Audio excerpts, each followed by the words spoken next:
Do we have a quorum? Madam Chair, we are still waiting for a quorum. Actually, Councilwoman Darby just arrived. We do have a quorum. Just give me a minute to put us on the air. Just let me know.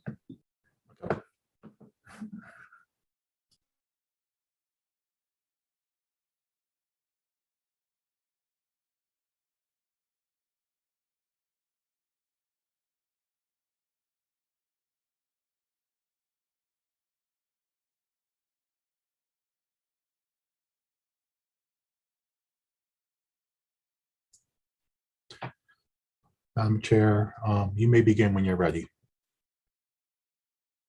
Thank you.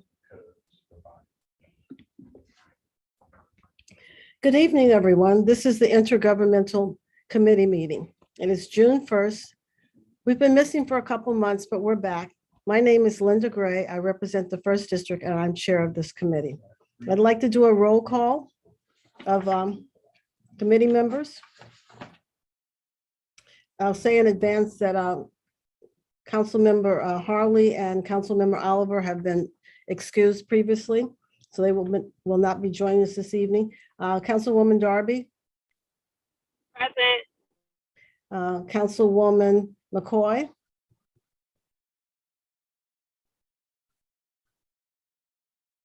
Councilwoman McCoy.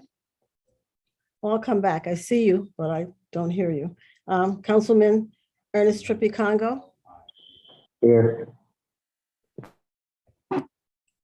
Are there any other council members present at the meeting? Councilman Mills at large. Thank you. Thank you. Okay, thank you so much for calling my name. I couldn't get back to my screen. Thank you. Okay, you're present. Okay, we haven't been here for a couple months, but we have a really long agenda tonight. We have like 11 items. Only, I don't think we have anything to move, so only committee members can make motions and move things. The first agenda item is a resolution initiating a proposed amendment to the Wilmington City Charter, Section 2-102, to require an independent redistricting commission. Is there anyone here to speak to that? Yes, I will, Madam Chair. You may proceed. Thank you. As we all know, there's a census taken every 10 years. And after that census, right now, City Council is required to do redistricting according to the guidelines and if the lines move and the populations move within our city limits. And it can be a very political process. So this is just aiming to take the politics out of it. Council would still need to approve, but this takes council out of it and allows an independent committee to do the redistricting process. Again, after their suggestions would come before council for final approval, but it takes us out of the process. Thank you. Are there any comments or questions from committee members?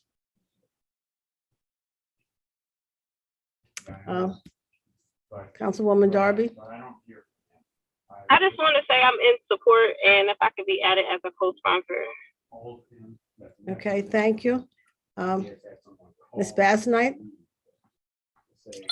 Yes, thank you, Madam Chair. I just want to mention too, in addition to this resolution, there's also a draft ordinance, because there's an ordinance that needs to be done as well to change our redistricting process in the city code portion as well. I did have Mr. Sanjay on as well. I didn't know whether he wanted to make any comments pertaining to that. Mr. Sanjay? Yes, well, Madam Chair, thank you, and thank you, committee members. Ms. Basnight is correct that the city code would also need to be amended to incorporate the procedures for the independent redistricting committee. As of right now, as I'm sure council is aware, the city code provides the process for council to do the redistricting. So essentially that entire section needs to be repealed because it would be moot should the charter be changed. Once that draft ordinance becomes, you get a copy of it. It is extensive. I'll just say I looked at various jurisdictions that allow for independent redistricting committees, including Newcastle County. And so I took an attempt at taking the best of the best, or what I thought would be the best of these jurisdictions, and put it into the make it ours. And I believe, at least initially, that the draft, when you see it, strikes a decent balance between making a committee independent, as the president had indicated, and free from gerrymandering, but also not too burdensome and not making too many requirements that it would be difficult to form the committee. It's in draft form, so once that becomes available to you, we can certainly discuss details and revise as needed. Thank you. Well, I have a question. After that's done, we still have to go to the General Assembly to amend. Oh, this is to amend the city charter. Okay, thank you. Didn't see that. Okay, Councilwoman Darby, do you still have your hand up? Yes, I just wanted to understand the timeline to when that draft will be available, just so that if anyone wanted to provide some feedback or suggestions, that we could do that.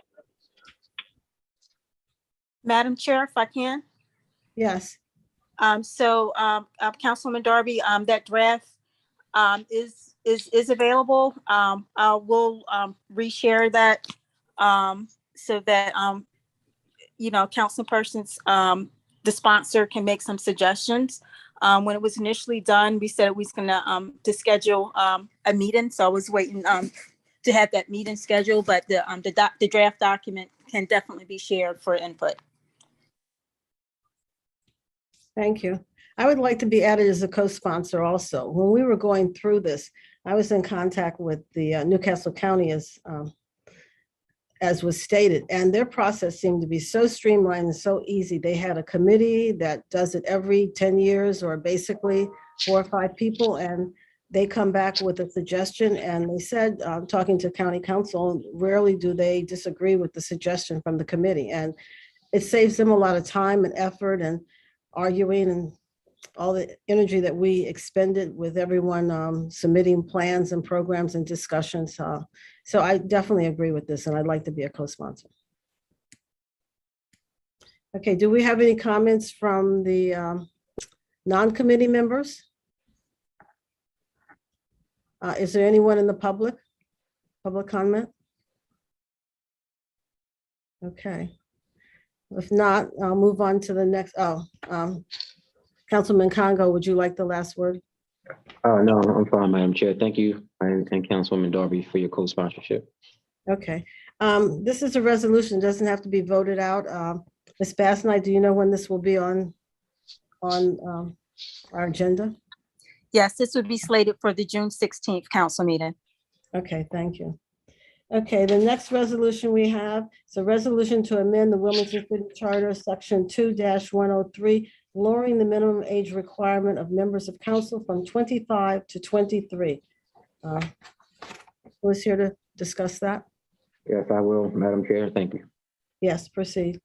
Yes, I have the next 2 pieces of legislation are what I think is just kind of bringing us up to the 21st century and amending some long outdated legislation that's been on the books for years. It's just lowering the requirements. This speaks to city council members.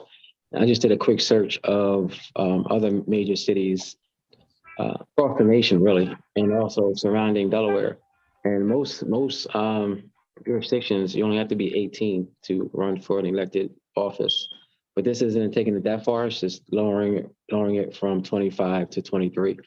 I just think that it will help our younger generation to hopefully become more involved, because so often politicians want the youth to be more involved in the process of in the political process. So I think this is just kind of solidifying that and making our voices more sincere.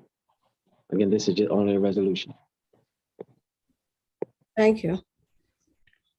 Councilwoman Darby? Yes, I just want to say I'm in support. If I could be added as a co-sponsor, I think it's really important to get young people. I believe I'm the youngest and I'm not even young. I'm past 30, my knees hurt. So I think it's really important that we get younger people on our council and involved in politics. And there are some out here who want to be involved. They just haven't gotten that support, or they're not, there's some barriers to why they can be involved. So I'm in support. Any other committee members have a comment? Yes. Any non-committee members have a comment? Yes. Is there anyone in the public for public comment? I'm rather frustrated, but what can I learn from you, please? Okay, let me clarify this. Did you just take care of 2 and 3, the resolution for the minimum age for council members, and also the resolution to amend the lowering age of the mayor? No, council. Okay, no, so ma'am. we're just doing the one for the Yeah. council members. Yeah. Yes. Okay, do you have any closing comment? No, I don't. Thank you. Okay.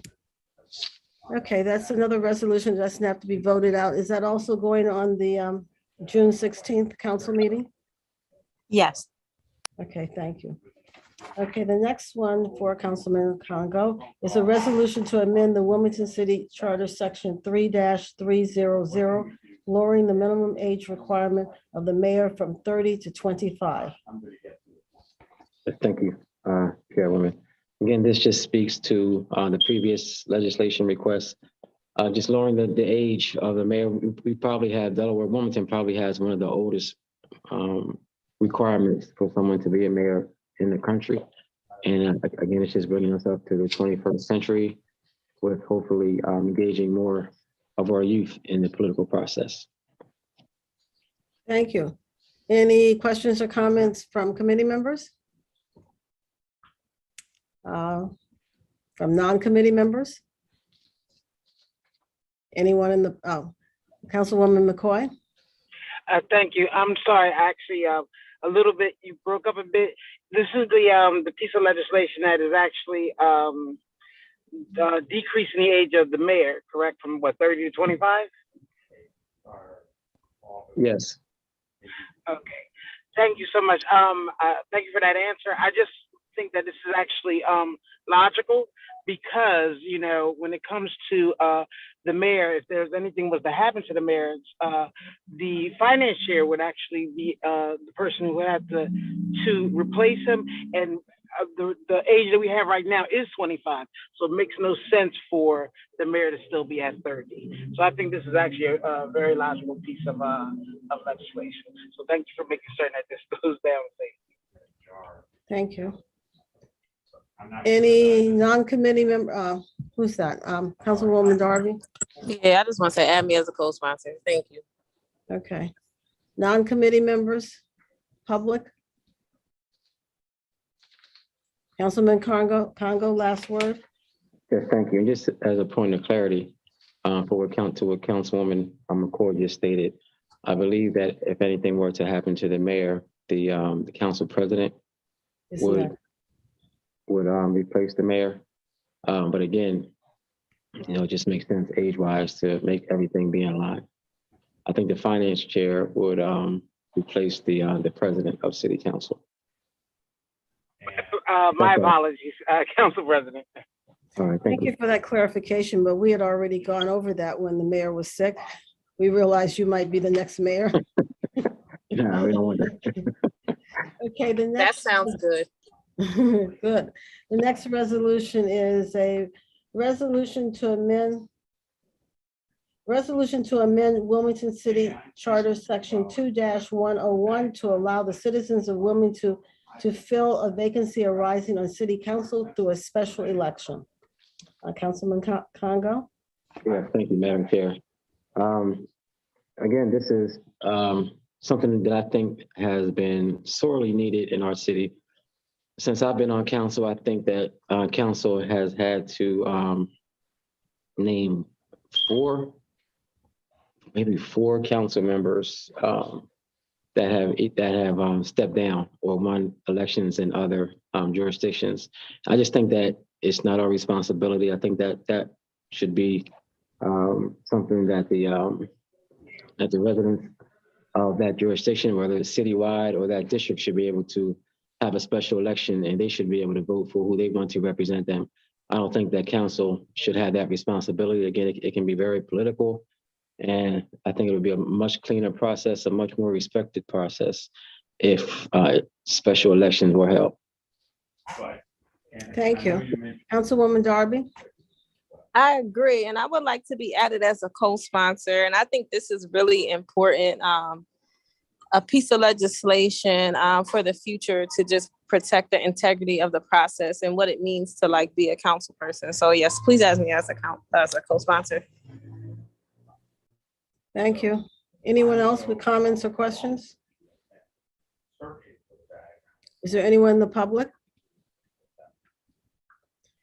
Oh, Ms. Basnight? Yes, I'm sorry. I had an issue trying to find my raised hand. One of the things I believe Mr. Sanjay is still on, and Sanjay, if you can correct me, because I just want to ensure too, with this legislation, and if the charter is changed, we also would need an ordinance to change our code on the vacancy process. Is that correct? And if so, I will be reaching out on behalf of council to have that done. Thank you, Ms. Basnight. And let me just do a disclaimer that, until the law department approves everything, these are deemed preliminary. But to answer your question, Ms. Basnight, we actually wouldn't. By operation of law, the existing procedures for council would essentially be repealed. The process for the special election that's set forth in the resolution is rather straightforward. Once council certifies that a vacancy has arisen, the president then would send a writ or contact the state Department of Elections, because they govern all the elections for the city. The issue here is fixing a date. So if the timing works out, the president could establish the date of a primary or general election for the special election. That essentially would save some costs. If that's time is not suitable, then a date for a special election would have to be fixed separate from the general or a primary. So in that case, there would be a cost associated or an extra cost associated with that. But that's really it. The process under the way of having a special election is, again, pretty simple. The current draft says, though, if there's only 6 months left, in that term and it becomes vacant, that it should just be filled through the next election. I mean, that's subject to change or review, but if it's only 6 months left by the time an election could be held, it wouldn't be, practical. But again, that's another thing for debate. Thank you. Ms. Basnight? Yeah, and thank you, Mr. Sanjay, for making that disclaimer. Thank you. So I am to understand that if there's 6 months or less left of the term, then we would not have a special election, the way the resolution's written? Yeah, that's correct. Yeah. Sorry. That seems reasonable. And the state would pay for it? Is that what we're proposing? Well, no. So the special election, the cost would be borne on the city, but the cost would be less if you could coordinate the special election to be on the same date as a primary or general election. Okay. If it's not feasible because it's either too far out and a special date for a special election has to be fixed, there will be a cost associated with that. I don't have estimates for that, but that can be on a to-do list for the future. Thank you. I would like to be added as a co-sponsor. I think just like the redistricting, I'm one of those that were selected. The process was horrific and I wasn't even involved in it. So I think this would change a lot of the infighting and favoritism. And as Councilman Congo said, the public, the person that's going to represent them would be selected by them. So I think this is a very good resolution, and I'd like to be a co-sponsor. Okay, thank you. Any other comments, questions? No one in the public? Last word, Councilman Congo? I'm okay. Thank you. Thank you, Chairman. Okay, once again, this is a resolution. It doesn't have to be voted out, and it's going on the 16th, correct, or a different date? Yes. Okay, thank you. Okay, the next resolution is a resolution to amend Wilmington City Charter, Section 2-101, to provide for 4-year staggered terms of office for city council. And who is here to speak to that? I am Chair. Please proceed. Yeah, so this is looking at how elections are ran. So currently we're all up like every 4 years at the same time. And I think sometimes it could be an issue if 1 year it's a whole new slate of people trying to learn city council procedures and policies. I think staggering it allows for the opportunity for seasoned people and new people to be able to learn what the policies and procedures are, with some people who are seasoned or have the wisdom to be able to teach newer or guide newer council people. So I think the staggered will also allow a better opportunity for less politics and all of the integrity and the whole process of just an election. I think would be better if we have staggered elections versus everyone is up at one time. So that's what this legislation is speaking towards. Thank you. Any questions or comments from committee members? Ms. Bass-Knight? Yes, I just want to mention, I have Mr. Sanjay is on as well. And with this particular resolution this year, we're asking the General Assembly for this to start in 2024. And Mr. Sanjay, if you could speak to how it would happen, meaning, like which districts will go first, based upon the recommendation in this legislation. Absolutely, Ms. Bass-Knight. And the challenge here is because we've been on the same cycle for the entire council, to get to the staggered term, there's going to be a couple impacts. So the cleanest way to do it is beginning with the 2024 presidential election, which typically has the highest turnout as compared to a midterm.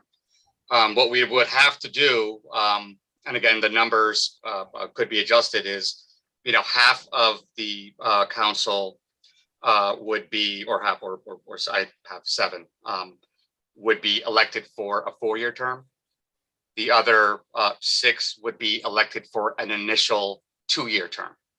Okay, and that will create the stagger, and then and then those with the the half with the initial 2-year term. Thereafter, it will be 4 years. Okay. So those people who are initially only elected for the initial 2 years, that poses issues. And then also in the midterm year, for those people, the turnout is typically not as high.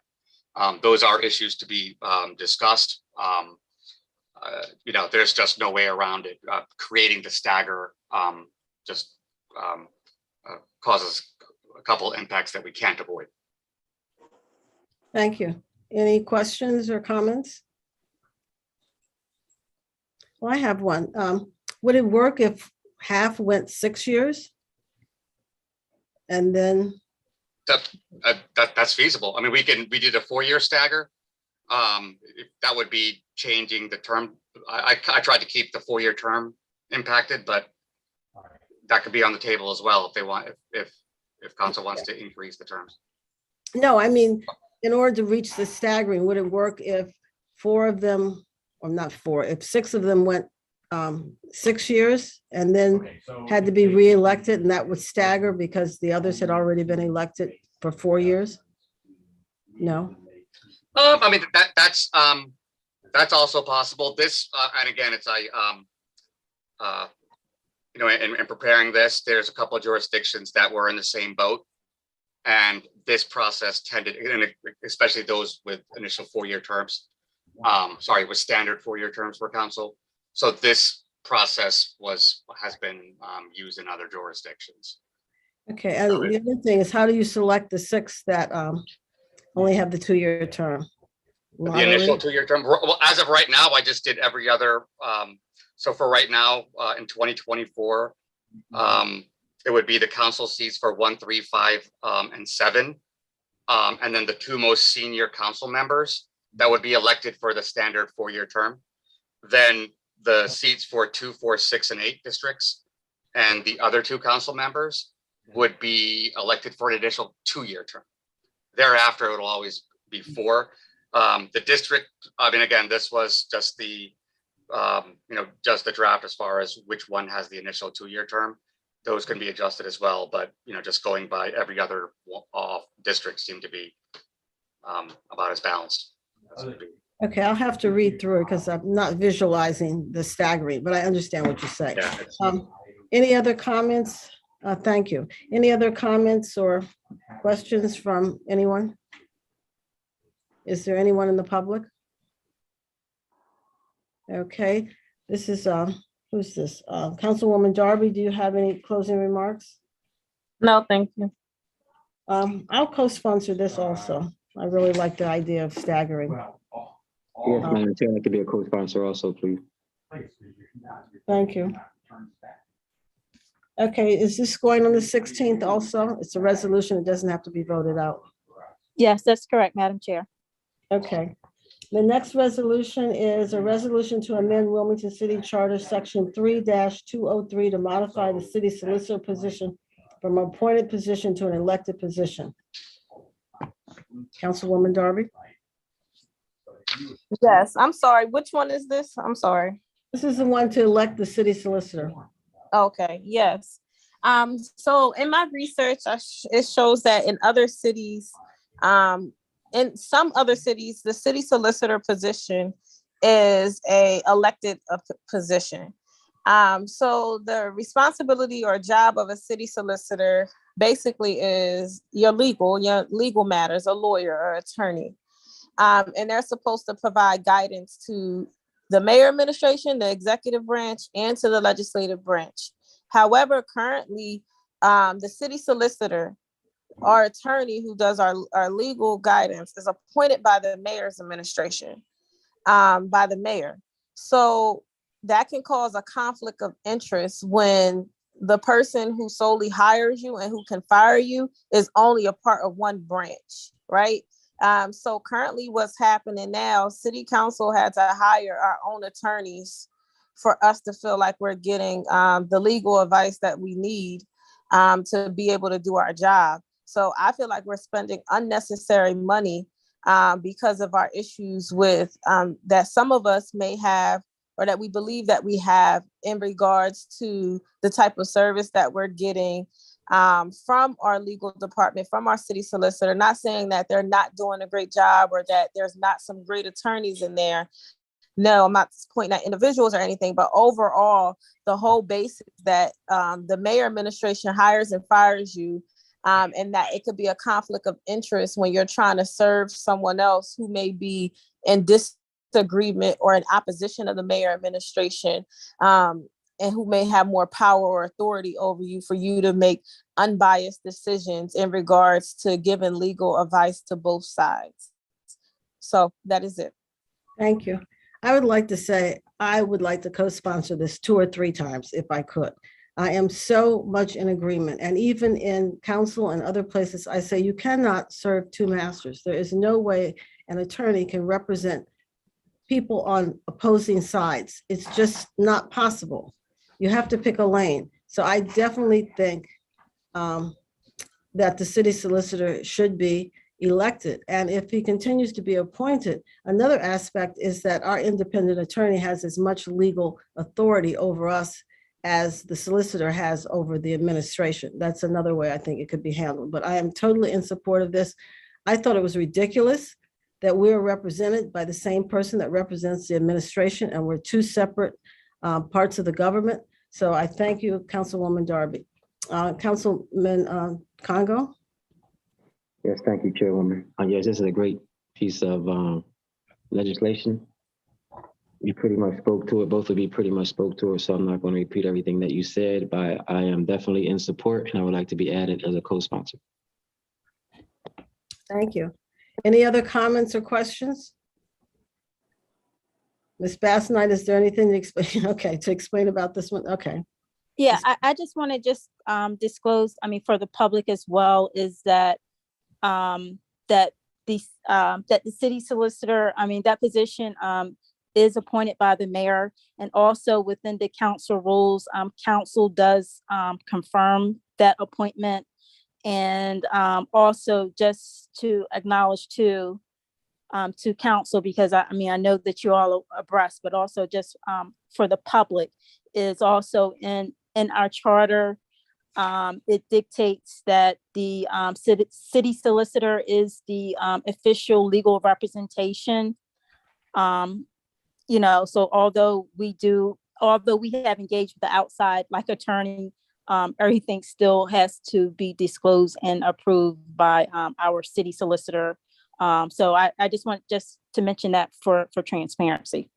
Thank you. Anyone in the public? Any other questions, opinions? Councilwoman Darby, the last word. No, I have no other words. Okay, is this also going on the 16th, June 16th council meeting? Yes, Madam Chair. Thank you. Next resolution is a resolution to amend Wilmington City Charter Section 2-100 to impose a limit of not more than 3 terms for members elected to council. Councilwoman Darby.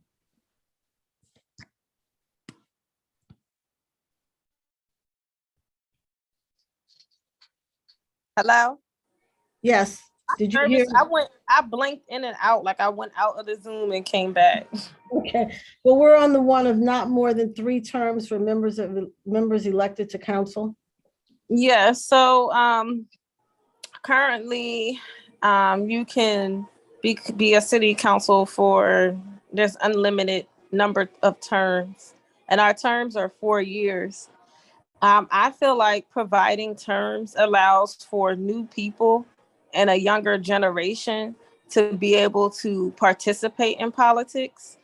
I think that people get into politics and remain there for decades on top of decades on top of decades, and creates kind of barriers for new people or younger people to be able to come in with new perspectives to match the times that we're in. So I think it's really important that that the city of Wilmington, that we're actually, a lot of other cities have term limits and they follow these practices, that we as like the leading city in this state, that we should be setting the press, like we should be setting standards for what it means to be a politician in the state of Delaware. And they don't take Wilmington serious. It's the same players, the same people, and we need to change it up. So that's my reason for wanting to have term limits, is to be able, when I'm in my 50s and 60s, to have the next generation of people come in and do the work, not to stay in this forever. And I think that's the best way for us to grow as a city, for us to have fresh new ideas and perspectives, instead of this Delaware way where there's boundaries of new people getting in or younger people being able to participate in politics. So I think it's time that we move to term limits so that we're able to give everyone a fair chance at being able to serve in politics. Thank you. Any comments, questions? Yes, Madam Chair, I would like to be added as a co-sponsor. Thank you. I would like to be added as a co-sponsor too. And I must say that Councilwoman Darby's acknowledgements of the problems are very accurate, but I'd also like to add that as people get older, they sometimes get stuck in their ways and they're not open to new ideas and new ways of doing things. And it makes it very difficult to move anything forward or to change the way things are done. So I definitely, across the government, and we should be setting this example, there should be term limits. So thank you. Councilwoman Darby? No Last- closing call, no last comments. Okay, so this is going on June 16th also? Yes. Okay, the next one is a resolution. Madam Chair, Yes, I'm sorry to interrupt. Did we open that up to the public for any of their feedback? is there, okay, I'm sorry, is there someone in the public? I'm not sure if they want to make a comment, but there are two people, well, one person. I didn't want to pass them up. Wendell? WITN? No, they don't. Madam they don't Chair, know their numbers. yeah, there's nobody from the public. Okay, thank you. Thank you, Councilman Congo. Thank you.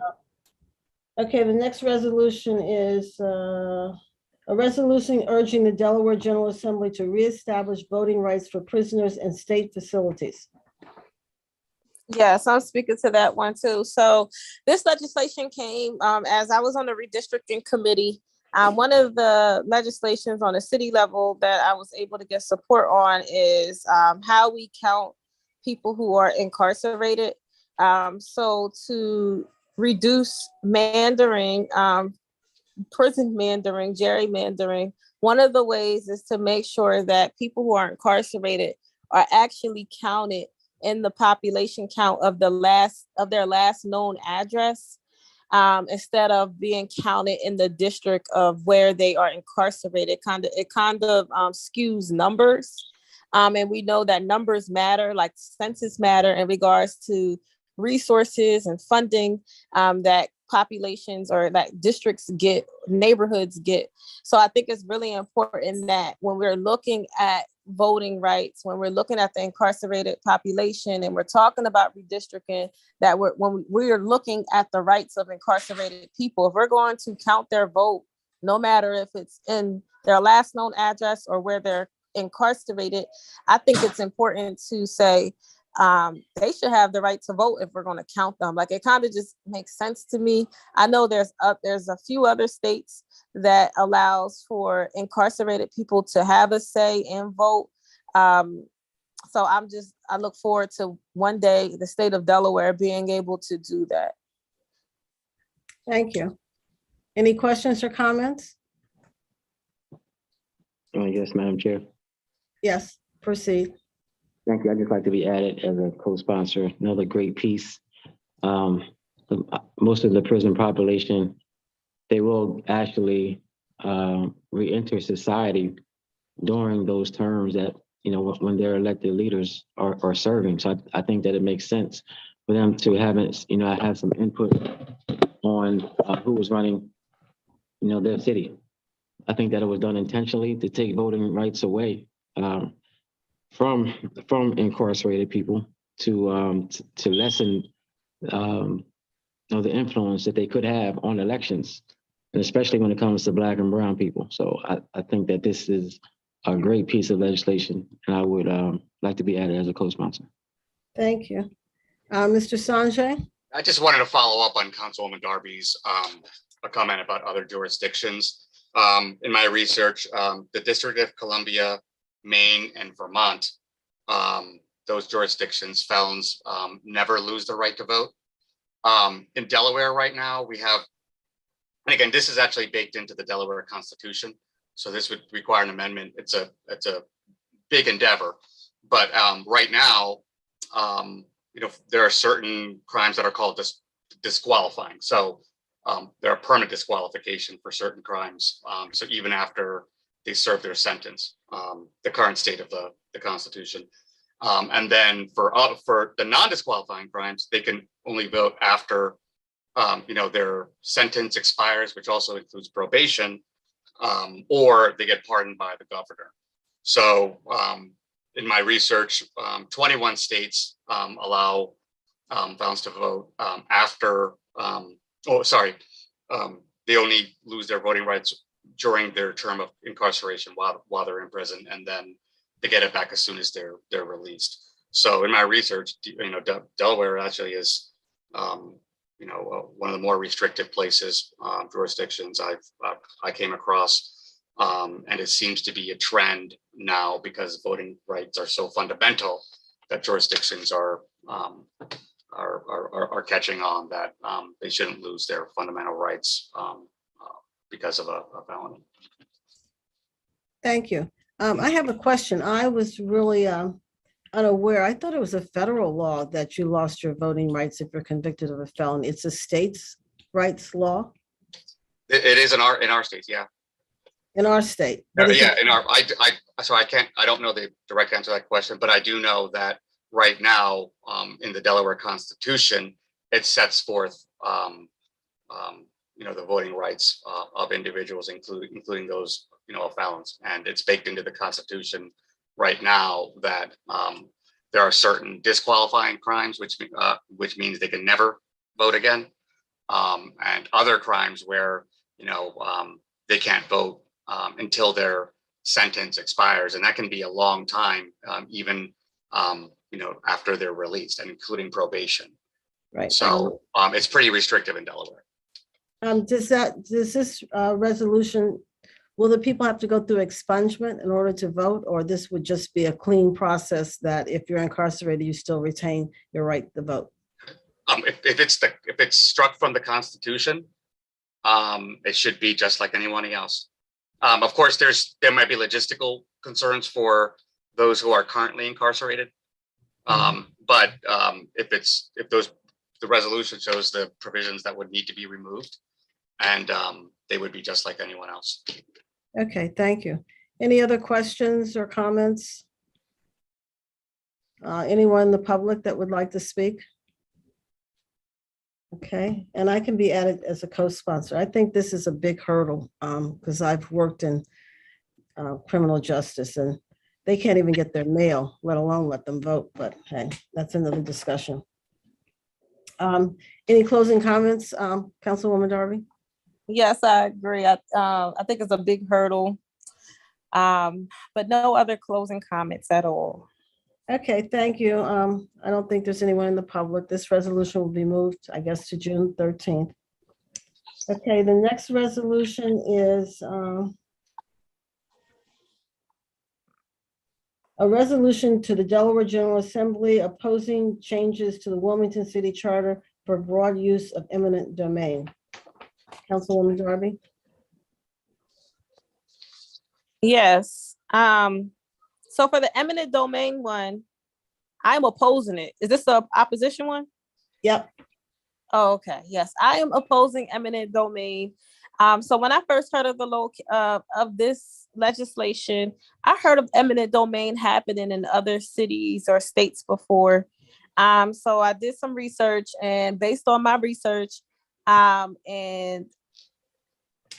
the experiences that I read about, I am against the city of Wilmington having the power to have eminent domain where they can they want to do vacant properties here, vacant or abandoned properties, and take them and be able to give them to private developers or use it for public use.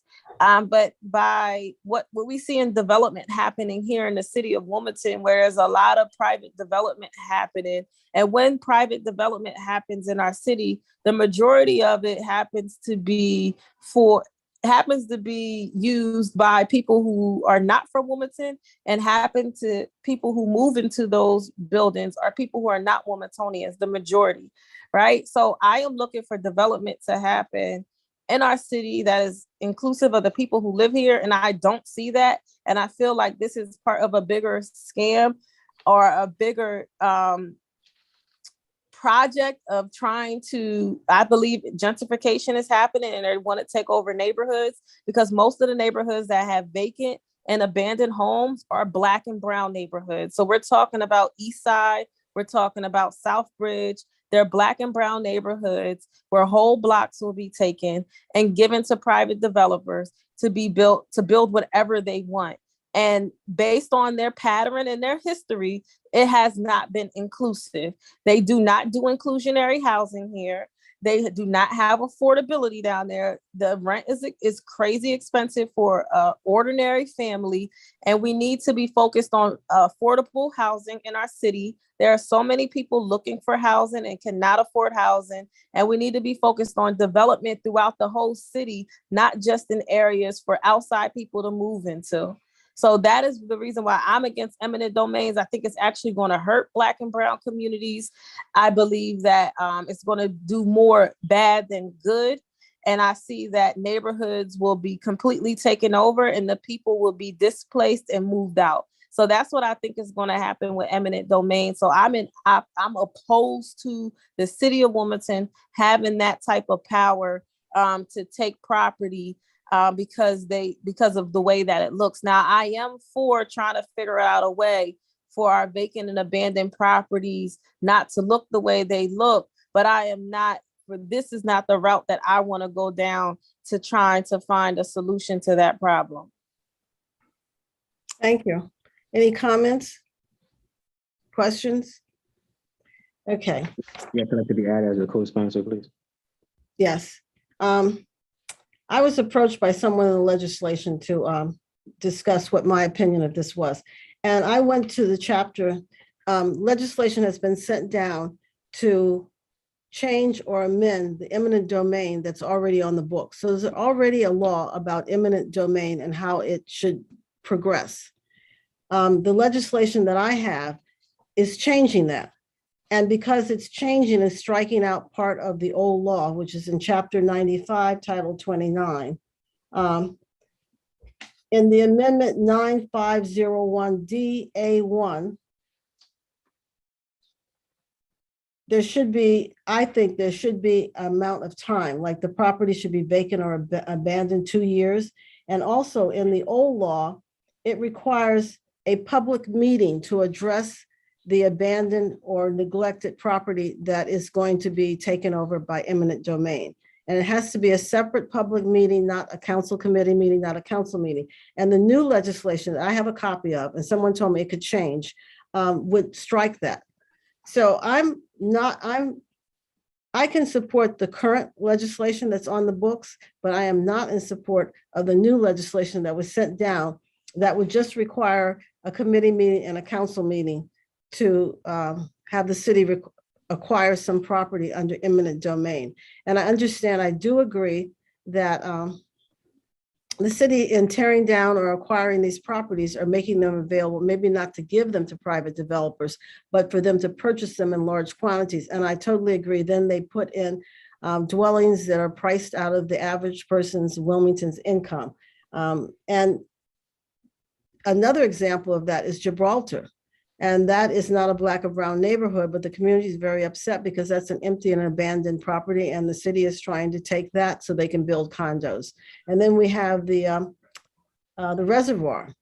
I'm in total agreement that open spaces and properties that could be repurposed are being acquired, and there'll be more of them acquired under the new eminent domain.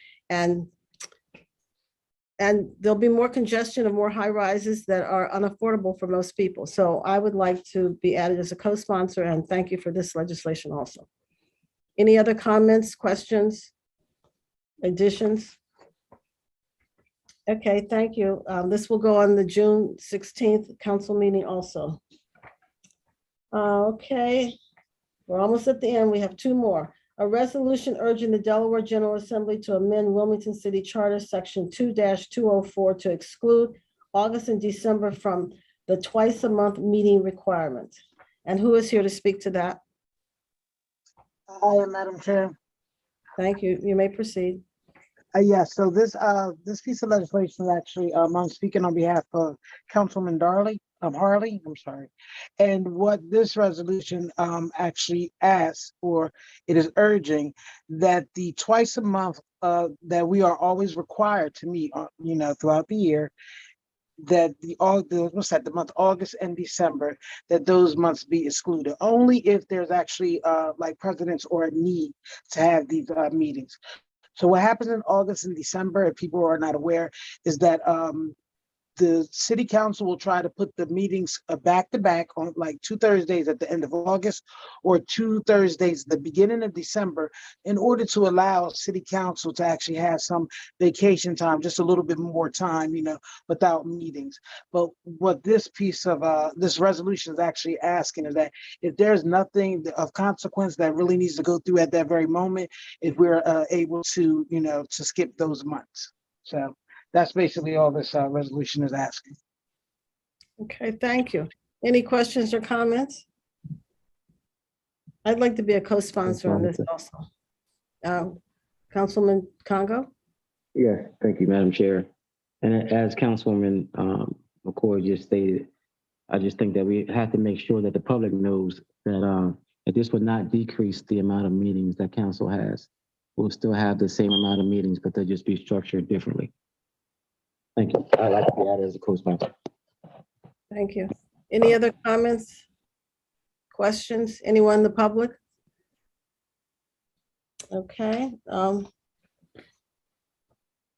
McCoy, do you have any closing comments?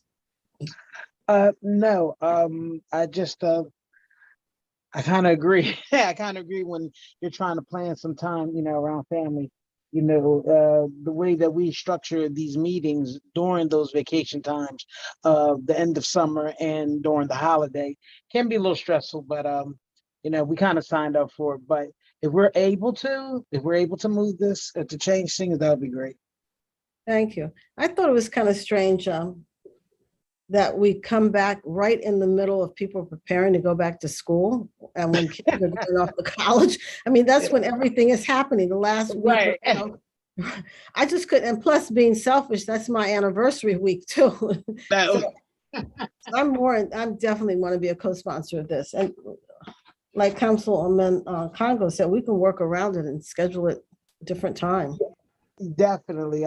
We do understand when there's something, of consequence that needs to come through. We don't have a problem with coming together and actually ordering a meeting. But if it's not, then, that'd be great to be able to have those Thursdays off. Right. Okay, thank you. Any comments from any committee members, non-committee members, anyone in the public? Okay, I guess this is going on June 16th also. It doesn't have to be voted out. And to the last one. A resolution in support of House Bill number 25, an act to amend title of the Delaware Code relating to elections. Okay, is this redundant? Councilwoman McCoy? Actually, Councilwoman Harley did not say anything about that one. I thought she probably had someone else speak on that, but let me see if I can find it. Because I'm sorry. She only asked me about this one. Voting rights. No, that's the one for the prisoners. I'm sorry, I didn't even get a chance to really look at read through that one. It provides for election day registration for presidential primary. Oh, I do know about that one. So, okay, this is the sponsor is Councilman Harley. The information I received on this one actually came from State Representative Stephanie T. Bolden. So what she would like to do is actually see primaries moved, I believe. What it is that we do realize that the primaries for our primaries and the primaries for the president are 2 different times. She basically had put in a suggestion that if we actually made them at the same time, not only will we save money, we would basically increase voter turnout. I believe that's what this legislation is about. So people have been kind of back and forth trying to figure out whether or not there's any type of pros and cons about this. But she's actually spoken to me on a number of occasions of why she thinks this will be a benefit to the state. Okay, thank you. Well, I'm reading it now and I don't see any reason to object to it. It seems like it would be a good idea. It says right here that according to the Pew Research Center from 2016 to 2020, there was a 74% increase in the number of registered voters nationally who felt that the presidential election really matters. So they come out for it. That's basically what they're saying. Okay. Right. Any comments questions, suggestions from anyone? Is there anyone in the public? Okay, so this will move forward to the June 16th council meeting. Do we have anything else? Any comments? questions, or Madam anything? Chair, Yes, there was a hand that came up right as you were closing out the resolution. that's fine. They may speak.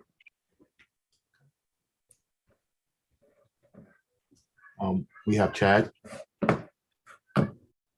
Chad, Hey, how's it going? hi, you may speak. Yeah, well, no, I was just listening to you. You were talking about pumping up the voter registration numbers, and I agree with you. But I'm just wondering what we can do as a community to do that. Because it just seemed like some of it's unrealistic, and I want that done, but I don't know how we can achieve that. Well, my suggestion is go to your community civic association or start one, even if it's just a block, and get people interested and vote. Any other committee members have some feedback for Chad? No, but I think we need to make it flashier for people. Do you have some suggestions? Maybe hip hop music. We could get artists down there. We could get, we could have DJs down there playing. We could make it a whole fun family event to get everyone out there. I just think our current approach is stale. I think it's stale. It's dusty, and I just don't think it's going to get us as far as we need to be. Thank you. We have some people that want to comment. I will say for my last election, I didn't have, but there were roller skaters and jugglers and music and everything. I don't know if that brought more people out, but it was a very interesting time. Now you're starting to touch on exactly that. I think that's a great roller skaters, jugglers, clowns. I think that's the sort of thing, like the bouncy castles, something that can really get everyone united out there. And I think that's what can get this in our favor. Okay, my last question is, Chad, are you willing to organize these things and possibly pay for them? Everything costs money. Mm-hmm. Chad, you went away? Okay. Councilman McCoy? Thank you, Madam Chair. I was just actually going to add that one of the things that I have noticed since basically being in politics is that anything can deter someone to vote. I mean, to not vote, rather. Mhm. If it's raining or the location is switched up, even if it's a block different, anything that can get in the way will get in the way, and it will deter someone to not vote or discourage them not to vote. So, I mean, I definitely understand, State Representative Bolden's the reason why she would like to put them together. I think there's like a 5-month gap between the presidential primary and our state primary. So to be able to put them together if everyone is out coming to make certain that they vote for who they want to see run as president, and then they also get a chance to deal with our state in their local municipality. I'm like, if that would increase the numbers, because our numbers are really not as great as we would like them. Thank you. Councilwoman Darby? Yes, no, I just want to say that I would like to be added as a co-sponsor. I think this is a great idea. I also agree with Chad. It is stale. A lot of people aren't doing things to engage people to vote, and new people, and especially younger people. And I sit on council. I'm telling you, it is stale and conservative. And I was the one who had the skaters at each polling location. I had music during my campaign. The people that they say not to talk to because they won't vote, I actually talk to them to get them registered to vote and vote for me. And I think it's important that people who are from those communities run. So I'm actually from my community and experience the same things that they do. So I think that's key and important when you're trying to find people to run for office, is to get the people who likely aren't perceived to be elected officials. I think that's so key and important. But yes, I agree with you. I'm in support of this legislation, but other work needs to be done. in regards to engaging people to vote, because it's not being done, and it is very stale and conservative. Thank you. Any other comments, questions? Anyone else in the public? Ms. Bass-Knight? Yeah, Madam Chair, just want to acknowledge that I see that Councilman Brigida Fields is on. I'm not sure if she requests to be recognized for attendance. Thank you. I just didn't, I was just waiting. It was so many resolutions. I was trying to let them go through, but yeah, thank you for recognizing me. Okay, thank you for joining us. Ms. McCoy? Yes, Madam Chair, I just have one last question. We have quite a number of requests going down to the Delaware General Assembly. Besides the one that I know that Representative Stephanie Bolden is behind, do we have someone who is actually there to receive these requests, that to basically, help us try to bring these requests to fruition, or at least to a piece of legislation for the state? Okay, Ms. Bass-Knight? Yes, Madam Chair, I believe President Congo is still on as well, but I do know that he did reach out to Senator Brown, as well as State Rep Dorsey Walker, and these legislative items was shared with them. So I just want to acknowledge that, but we can't guarantee that that the Delaware General Assembly will do all of these. I don't know. We do believe, if it is the wishes of council, that we hope that they would take that under consideration.